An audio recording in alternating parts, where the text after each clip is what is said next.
നബി സല്ലല്ലാഹു അലൈഹി വസല്ലം തങ്ങൾ നമ്മൾ പാപ്പറാവാതിരിക്കാൻ വീണ്ടും വീണ്ടും പറയുന്ന ഒരു കാര്യം, അൽ മുഅ്മിനു ലിൽ മുഅ്മിനി കൽ മിർആത്ത്. എന്തൊരു അർത്ഥവത്തായ വാക്കാണ്.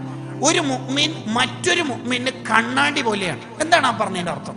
അതിന് ഈ വിഷയത്തിൽ മാത്രം ഒരു കിതാബുണ്ട്.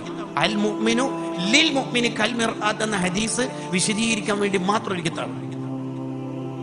ഈ ഹദീസിന്റെ താല്പര്യം, നമ്മൾ നമ്മുടെ മുന്നിൽ ഒരു കണ്ണാടി വെച്ചിട്ട് നോക്കിയാൽ കണ്ണാടിയുടെ ചിത്രമല്ല നമുക്ക് കാണുക, പിന്നെ നമ്മുടെ ചിത്രമാണ് കണ്ണാടിയിൽ കാണുക. ഇതാണ് കണ്ണാടിയുടെ പ്രത്യേകത. എത്ര വലിയ കണ്ണാടി ആയാലും നമ്മൾ കണ്ണാടിയിലേക്ക് പോയി നിന്നാല് കണ്ണാടിന്റെ ചിത്രമല്ല നമ്മൾ കാണാല്, നമ്മളുടെ ചിത്രമാണ് കണ്ണാടിയിൽ കാണാൻ. അതേപോലെ നിന്റെ മുമ്പിലുള്ള കണ്ണാടി എന്ന് പറഞ്ഞാൽ അൽ മുഅ്മിനു ലിൽ മുഅ്മിനി കൽ മിർആത്ത്, ഒരു മുഅ്മിനായിട്ട് നീ സങ്കല്പിക്കുക. അപ്പൊ ഏതെങ്കിലും ഒരു മുഅ്മിനെ കാണുമ്പോൾ അയാൾ ബാഡ്ജ് കിട്ടാൻ വേണ്ടിയിട്ടാണ് അവിടെ നിന്ന് ഇങ്ങനെ പെരങ്ങി കളിക്കുന്നത്, അല്ലെങ്കിൽ സ്റ്റേജിന്റെ ആളാണ്, പൈസന്റെ ആളാണ്, ഉസ്താദിന്റെ ആളാണ്, ഫോട്ടോന്റെ ആളാണ്, മറ്റേ ആളാണ്, അങ്ങനെ ഏതെങ്കിലും ഒരു മുഅ്മിനായ കണ്ണാടിനെ കാണുമ്പോൾ എനിക്ക് തോന്നുന്നുണ്ടെങ്കിൽ നിന്റെ ചിത്രമാണ് അത് കാണുന്നത്, നീ മനസ്സിലാക്കിയാൽ മതി, രോഗം നിനക്കാണ്. എന്താ വാക്ക്! ഇങ്ങനെ ഈ ഹദീസ് പഠിച്ച ഒരു മനുഷ്യൻ ജീവിതത്തിൽ ആരെ കുറിച്ചെങ്കിലും എന്തൊക്കെ ചിന്തിക്കും?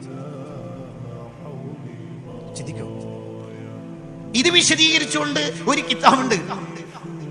ഏതാ കിതാബ്? ത്വഹാറത്തുൽ ജിസ്മി വൽ ഫുആദ് മിൻ സൂഇൽ ദന്നി ബി ജമീഇൽ ഇബാദ്.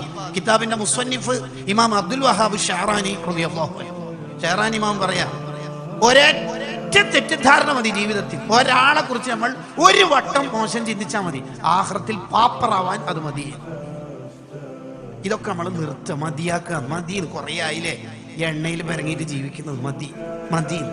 ഇതാരെ കണ്ടാലും അയാൾ ശരിയില്ല, ഇയാൾ ശരിയില്ല, അയാൾ എനിക്ക് പണ്ടേ പിടിക്കില്ല. എനിക്ക് പിന്നെ ഉസ്താദ് ഒരാളെ ഒരു നോട്ടം കണ്ടാൽ തന്നെ ഇന്നാ ലില്ലാഹി വ ഇന്നാ ഇലൈഹി റാജിഊൻ. എന്തൊരു അപകടമാണ് ഈ പറയുന്നത്.